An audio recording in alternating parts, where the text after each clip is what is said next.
Alright, today the new Solar AC line was added, the made in Indonesia line, and we're going to discuss it, we're going to talk about it. Before this, the only way to get a Solar AC was through the made in Europe ones, like this one right here. This is an AC6BR, and I've reviewed it on the channel here before. So if you're looking at one of the made in Indonesia ones, I'm going to talk about what you might want to know, and what my thoughts are in general on the AC.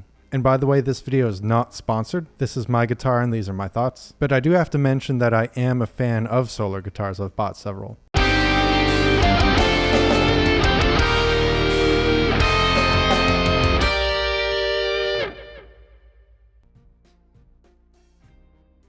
So the AC line, I'm going to talk about the individual guitars in a minute, but as a whole, I think it's great that they're adding these guitars. I think it's great that they have another Super Strat option. Before, if you wanted a Super Strat from Solar, your choices were either an S or an A series. And while these are great, they still have at the core the same kind of features. They have the flat top, just the forearm carve, sort of similar playing experience to an Ibanez RG, only the neck is thicker. So maybe closer to maybe an ESP. Details of the neck profile aside though, this body shape gives you some variety, some difference, without having to go to a completely different body shape like a flying V, Explorer, X shape, etc. Before these Indonesian made guitars were available, you could only get one as a European model.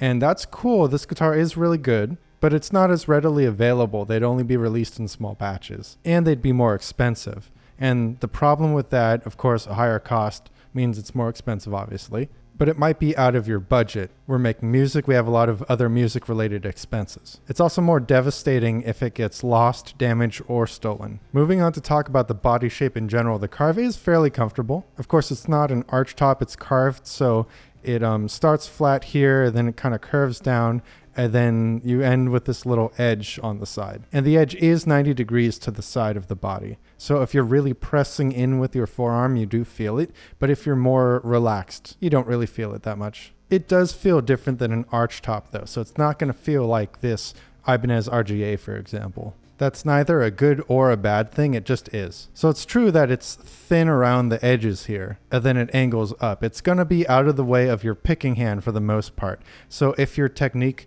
involves your picking hand pressing against the body, here it's more going to be pressing against the bridge pickup, just because the body gets out of your way. And talking about picking technique and where your palm should be and all that, that's out of the scope of this video. Just if that's how you pick, keep that in mind. On the flip side, if you are used to a Super Strat with a flat top without any carve or anything, this will take some getting used to.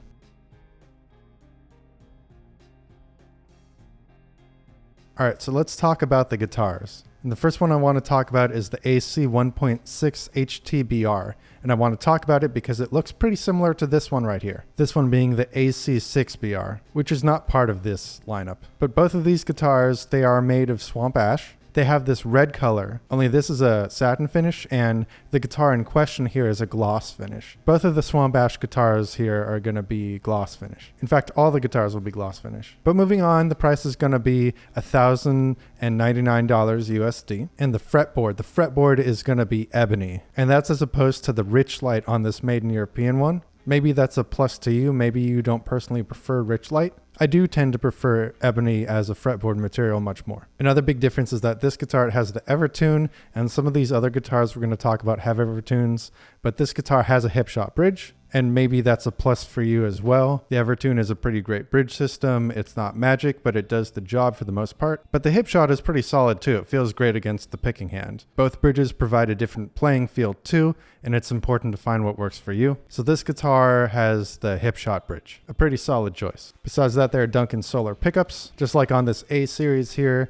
and I've had no issues with these pickups. I haven't felt the need to replace them at all. I tend to be pleasantly surprised at how they sound in a mix. Other features include a push-pull volume potentiometer, which is cool. I'm pretty sure that does a split. There's going to be luminlays on the side. They're probably going to be as big as these are, which are plenty nice to see. You know, the glowing thing, the glow runs out pretty quick, but the size of the dots still makes it useful, so that's great. And of course, there are stainless steel frets. I'm personally a fan of this. I like the feel of the stainless steel when I'm doing vibrato and bends. It's not the end of the world if guitars don't have stainless steel, but it's really great to see these on there. These guitars all being one series, they will have stainless steel frets on them. Let's move on to talk about the AC 1.6N. It's a natural color, again, swamp ash like the previous guitar, and again, gloss. The price tag is $1,199 USD.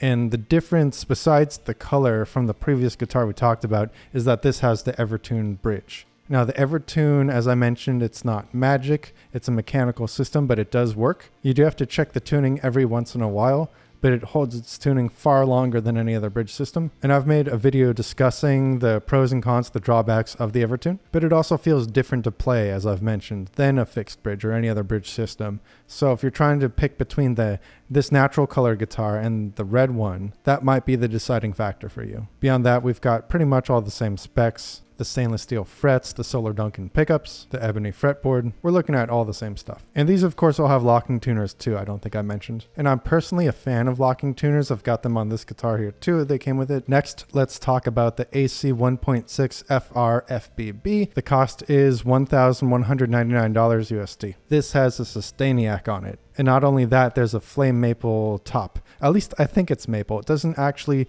specifically say if it's maple. It doesn't even say specifically if it's a top or if it's a veneer. So I can only speculate here. I think on my A1.6 here, I think this is a veneer, and I don't have an issue with it being a veneer. But all the website mentions when it comes to maple is that the neck is made of maple. Moving on, we have a Floyd Rose 1000 bridge, which is fine, and a Sustainiac in the neck pickup position. The bridge pickup is a Solar Duncan Plus, which does sound a little bit different than the Solar Duncan. It sounds pretty good. I've got the pluses on the S series I have right here. They haven't failed me yet. But aside from the push-pull volume pot that we have on all these guitars, you've got the controls, the mini toggles for the Sustainiac. Beyond that, all the other specs are the same. You've got your ebony fretboard, your stainless steel frets. The body is Alder underneath that top or veneer. So this is different from the two Swamp Ash guitars we just talked about in that respect. And then finally, we have a 7-string. We have the AC 1.7 VC Plus. And this is a 7-string with an Evertune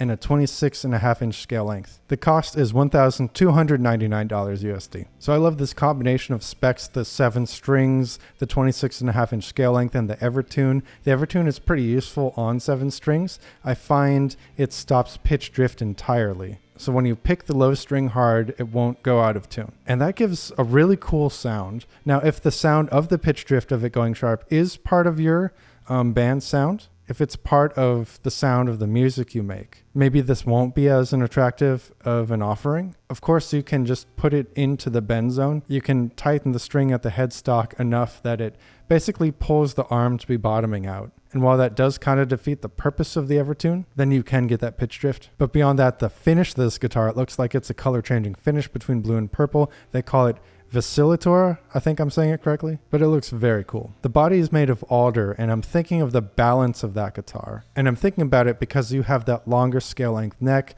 You've got the strap button. It's not at the tip of the upper horn, but it's going to be on the back there. So is this guitar going to balance with some of the body wood shaved off? You do have the help of the Evertune being heavy. And I do notice that the Solar guitars that are made of Alder tend to be on a bit of the heavier side. I've got this A1.7 that isn't exactly light. I'm pretty sure it would balance even if you did shave off some wood from the sides. And then my T1.7 weighs as much as 200,000 bricks. So beyond that, the pickups are Duncan Solar Pluses. Again, those sound pretty good. And all other specs besides the scale length, the number of strings, are going to be the same. You've got that ebony fretboard, you've got the stainless steel frets, etc.